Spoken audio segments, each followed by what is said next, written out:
Salut et bienvenue pour une nouvelle vidéo bon plan modélisme de chez Action.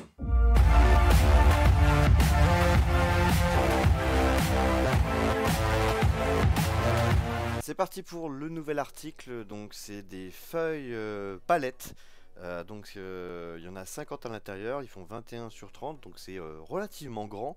Vous allez me demander à quoi ça sert. C'est des feuilles palettes jetables, donc qui vous permet de mettre vos petites doses de peinture acrylique, et quand vous avez fini votre feuille, vous la déchirez, vous pouvez l'acheter. Donc c'est une feuille légèrement glacée qui évite bien sûr que la feuille boit la peinture. Donc pour ceux qui sont pas trop adeptes de la palette humide et qui préfèrent la palette classique, ça peut être une alternative. Voilà, c'est un petit gadget qui trouvera peut-être quelques adeptes. Pas sûr à 100%, moi je sais que j'aime bien utiliser la fameuse palette classique. C'est à vous de voir en fonction de vos préférences. L'avantage c'est que voilà, c'est rangeable, ça fait pas trop cracra comparé à une palette si vous la nettoyez pas. Vous la déchirez, vous mettez à la poubelle une fois que c'est fini. Donc c'est à vous de peser le pour et le contre. Mais en tout cas voilà, ça existe à Action, ces fameuses palettes. Donc voilà, vous prenez votre peinture. Donc là c'est de la Prince Auguste. Donc c'est une peinture que je suis pas trop fan moi perso de la Prince Auguste. Donc c'est pas grave si je fais un test sur celle-ci pour vous montrer comment ça fonctionne. Ça me dérange pas de perdre un tout petit peu de peinture. Donc vous voyez, hein, vous pouvez même jouer avec la dilution sur cette dernière. Ça ne boit pas, c'est fait pour. Et quand c'est fini, vous la déchirez. Donc ça peut être pour vous une opportunité. Alors sachant que vous pouvez directement détacher l'ensemble, hein, ça peut éviter de toujours fermer, d'avoir un amas de peinture sur la couverture. Hop, nouvel article pour ceux qui connaissent la Fimo. Et bah là on a la version Action, donc carrément moins cher, hein, bien sûr. Donc c'est une pâte qui durcit après cuisson, donc pratique pour ceux qui aiment bien sculpter des choses, des accessoires. Donc vous pourrez vous amuser à faire des effets sympas sur vos décors, si vous avez envie de rajouter des détails, ce genre de choses. Bien sûr, après une fois que ça va être collé, vos petites sculptures, vous pourrez les sous-coucher et peindre. Donc c'est des pâtes, il y a toutes les couleurs.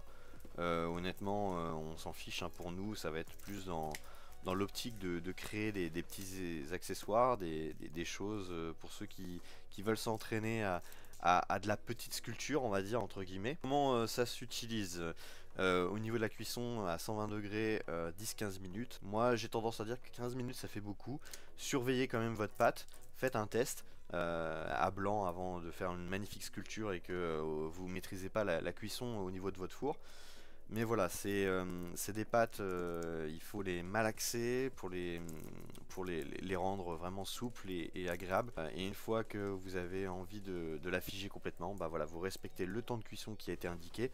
Donc voilà, c'est le même principe que la Fimo. Donc si vous voulez voir des tutos, il y en a sur internet, hein, vous inquiétez pas, il y a ce qu'il faut, mais il y a une version de cette Fimo en mode Action en beaucoup moins cher. Et on finit avec ceci. Alors on m'a beaucoup demandé de tester pour savoir si ça fonctionnait, cette neige artificielle qu'on peut utiliser pour les sapins de Noël ou sur les vitres pour le modélisme. Alors ma réponse est oui et non à la fois.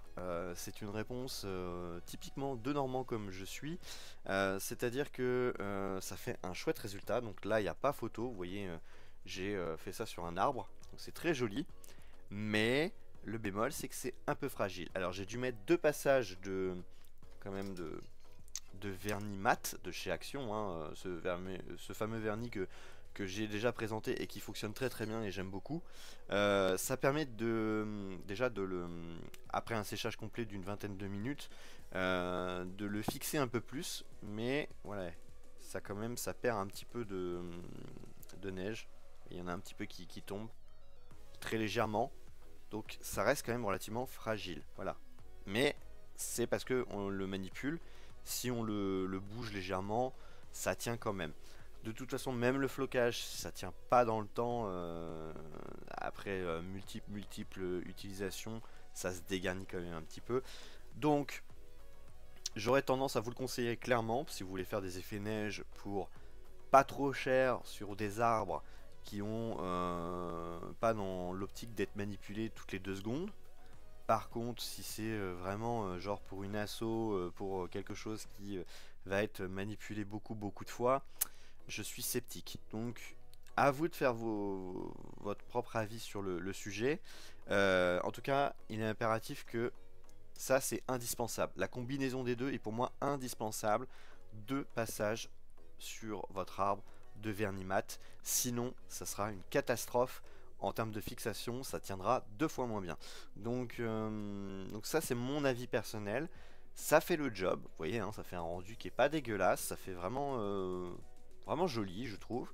Mais, encore une fois, ça dépend de votre utilisation. Et impératif de bien sûr laisser le temps de séchage complet d'une vingtaine de minutes pour que cela fonctionne correctement. Si vous avez aimé cette vidéo, n'hésitez pas à dire dans les commentaires les éléments qui vous ont le plus plu et sur lesquels vous allez sûrement acheter prochainement. N'hésitez pas aussi à liker, partager et vous pouvez, si vous le souhaitez, soutenir la chaîne sur le Tipeee, donc le lien est dans la description. Et quant à moi, j'ai plus qu'une chose à vous souhaiter, bon wargame et à bientôt.